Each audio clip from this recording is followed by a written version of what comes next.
Hello my dear students, स्वागत है आपका हमारे सरस्वती क्लासेस के यूट्यूब चैनल पे। मैं विनय प्रजापति। आज मैं आपके लाया हूँ 12th आर्ट्स इकोनॉमिक्स का इंपॉर्टेंट टॉपिक। चैप्टर का नाम है डिमांड। डिमांड डिमांड का हिंदी में मतलब होता है मांग। इकोनॉमिक्स सब्जेक्ट का चैप्टर है डिमांड। क्या नाम बच्चों? चैप्टर का नाम है डिमांड।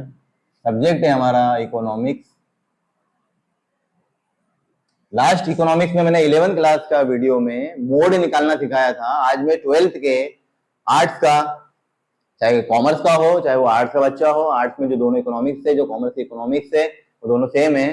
कंसेप्ट क्या है हमारा? डिमांड। डिमांड का मतलब होता है एक पर्टिकुलर टाइम में एक पर्सन की क्या मांग होती है, वो कहलाती है हमारी डिमांड। क्या कहलाती है बच्चों? डिमांड कहलाती है। एक कस्टमर अगर मार्केट में जाता है या बहुत सारे कस्टमर अगर मार्केट में जाते हैं, अगर एक कस्टमर मार्केट में जाता है तो वो कहलाती है बच्चों इंडिविजुअल डिमांड। क्या कहलाती है? Individual demand. इंडिविजुअल डिमांड का मतलब है कि मार्केट में एक कस्टमर जाके कोई सामान सेलर से मांग रहा है। अगर वही बहुत सारे लोग अगर मार्केट में जाके कोई सेलर से सामान खरीदते हैं तो वो क्या कहलाती है बच्चों? Market demand. क्या कहलाती है बच्चों? Market demand. और डिमांड कम ज्यादा होती है। डिमांड कम ज्यादा होने का मतलब होता है उसकी प्राइस। किसी कमोडिटी की प्राइस उस वस्तु की डिमांड को इफेक्ट करती है। डिमांड का जो लॉ होता है, लॉ ऑफ डिमांड जो होता है बच्चों, लॉ ऑफ डिमांड जो होता है, लॉ ऑफ डिमांड, उसका मतलब ये होता है कि अगर प्राइस बढ़ती है, प्राइस अगर बढ़ती है बच्चों, तो डिमांड क्या होती है? कम होती है। वहीं पे इसका जस्ट उल्टा इफेक्ट होता है। अगर प्राइस कम होती है तो डिमांड क्या होती है बच्चों? बढ़ती है। बात करते हैं इंडिविजुअल डिमांड और बात करते हैं मार्केट डिमांड की। तो हमारे पास इसके पास दो कंसेप्ट है। एक है हमारा इंडिविजुअल डिमांड और एक क्या बच्चा? हमारा मार्केट डिमांड। इसको हम समझते हैं किसके माध्यम से? टेबल के माध्यम से। पहले मैंने क्या बताया आपको? डिमांड। डिमांड का मतलब होता है एक पर्टिकुलर टाइम में एक पर्सन मार्केट में जाके क्या डिमांड करता है, क्या खरीदता है, वो क्या होती है बच्चों? डिमांड होती है। एक कस्टमर अगर मार्केट में जाके सेलर से कुछ मांगता है तो क्या कहलाएगी? Individual demand. वहीं पर अगर बहुत सारे customer, more than one customer अगर मार्केट में जाते हैं, कोई डिमांड करते, तो कहलाती है बच्चों मार्केट डिमांड कहलाती है। मार्केट में डिमांड इफेक्ट जब होती है जब प्राइस इफेक्ट होती है। लॉ ऑफ डिमांड का फॉर्मूला मैंने यहाँ लिखवाया आपको। अगर प्राइस बढ़ेगी तो डिमांड कम होगी और अगर प्राइस घटेगी तो डिमांड क्या होगी बच्चों? ज्यादा होगी। इसका मतलब सीधा सीधा मतलब होता है किसी चीज की प्राइस अगर बढ़ती है तो उसकी डिमांड क्या होती है? कम होती है। वही किसी चीज की अगर प्राइस कम होती है तो उसकी डिमांड क्या होती है बच्चों? बढ़ जाती है। इसकी टेबल के माध्यम से पहला जो है वो इंडिविजुअल डिमांड है और दूसरा बच्चों क्या है? मार्केट डिमांड है। सबसे पहले हम टेबल बनाते हैं बच्चों फर्स्ट वाले की, जिसका नाम है इंडिविजुअल डिमांड। क्या नाम बच्चों? Individual demand. इंडिविजुअल डिमांड का टेबल बनाएंगे। सेकेंड वाली टेबल हम जो बनाएंगे बच्चों वो रहेगी मार्केट डिमांड। क्या रहेगी बच्चों? Market demand. इंडिविजुअल डिमांड को टेबल के माध्यम से जब मैं समझाऊंगा तो एक सिंगल बायर है, और जब मार्केट डिमांड को टेबल के माध्यम से समझाऊंगा तो बच्चों वहां पे मोर देन वन बायर है। मान लेते हैं यहां पर ये प्राइस है और यहां पर है डिमांड। क्लियर है बच्चों? यहां पे जो बायर है, यहां पे जो बायर है वो वन है, एक इंडिविजुअल बायर है, बायर वन।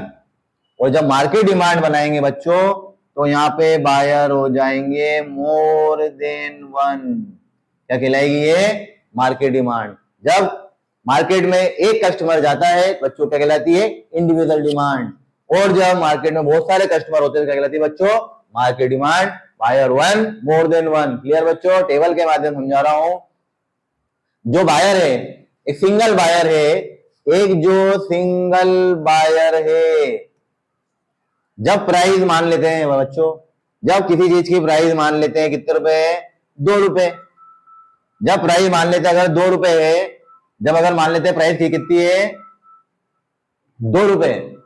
अगर प्राइस कितने रुपए बच्चों, मैंने क्या बोली है? 2 रुपए अगर प्राइस है तो वो डिमांड कर रहा है, अगर प्राइस मान लो किसी की 2 रुपए, तो वो खरीद रहा है कितने, 5। प्राइस अगर मान ले 3 हो गई, कितनी हो गई, 3 हो गई, तो वो खरीद रहा है 4। वही प्राइस अगर 4 हो गई तो वो खरीद रहा है 6। वही प्राइस अगर 5 हो गई तो वो खरीद रहा है कितना बच्चों, 7। 2 रुपए की प्राइस है तो वो 5 चीजें खरीद रहा है। 3 रुपए की प्राइस उसकी डिमांड 4 हो गई, 4 पे उसकी 6 हो गई, और 5 पे उसकी क्या हो गई बच्चों, 7 हो गई। तो यहाँ पर एक इंडिविजुअल कस्टमर है जो अलग अलग डिफरेंट डिफरेंट प्राइस पे अलग अलग डिमांड रख रहा है, अलग अलग डिमांड रख रहा है। ये होती है बच्चों इंडिविजुअल डिमांड। क्या होती है बच्चों, ये इंडिविजुअल डिमांड। अब बात करते हैं इसी का अगला टॉपिक जो है मार्केट डिमांड। मोर देन वन कस्टमर, जहां पर एक से ज्यादा कस्टमर है, एक से ज्यादा बायर है। More than one buyer. चलो यहाँ पे अपन लिखते हैं प्राइस, और यहाँ पे लिखते हैं बायर नंबर 1, यहाँ पे लिखते हैं डिमांड ए, और यहां लिखते हैं डिमांड बी। डिमांड ए और डिमांड बी। यहां पर एक से ज्यादा कस्टमर आ गए हैं। एक से ज्यादा कस्टमर जब होते हैं बच्चों तो उनकी डिमांड को जोड़ के क्या बनती है, मार्केट डिमांड। अब यहाँ पे क्या बनेगी बच्चों, मार्केट डिमांड। यहाँ पर सिंगल बायर था, सिंगल डिमांड थी, इंडिविजुअल डिमांड है। यहाँ पर मोर देन वन बायर है, तो प्राइस पे डिपेंड करेगा कौन कितना खरीद रहा है, उन दोनों को जोड़ के क्या बनेगी बच्चों, मार्केट डिमांड। मान लेते हैं जब प्राइस 2 रुपए है तो पहला वाला बायर खरीद रहा है 4 यूनिट और दूसरा बायर खरीद रहा है 5 यूनिट। 4 और 5 को जब जोड़ेंगे तो बच्चों क्या बनेगी, वो मार्केट डिमांड। इसी के बाद अगर मान लो प्राइस 3 रुपए हो गई तो ये खरीदता है 5 और ये खरीदता है 3, तो 5 और 3 को मिला के बच्चों कितना हो गया, 8। ये बन गई मार्केट डिमांड। मान लेते हैं प्राइस हो गई 4 रुपए तो ये खरीदता है 6, ये खरीदता है 7, तो बच्चों 6 और 7 मिला कितना हो गया, 13। ये हो गई मार्केट डिमांड। अगर मान लो प्राइस हो गई सीधे 8 रुपए तो ये खरीदता है 4, ये खरीदता है 3, तो बच्चों ये खरीदता है 4, ये खरीदता है 3, तो टोटल मार्केट डिमांड कितनी हो गई, 7। ये था हमारा डिमांड का कंसेप्ट। 12th आर्ट्स हो 12th कॉमर्स हो, दोनों के लिए टॉपिक एक जैसा है, दोनों के लिए टॉपिक इंपॉर्टेंट है। वीडियो के अंत में चैनल को लाइक करें, सब्सक्राइब करें। बाय बाय बाय बच्चों।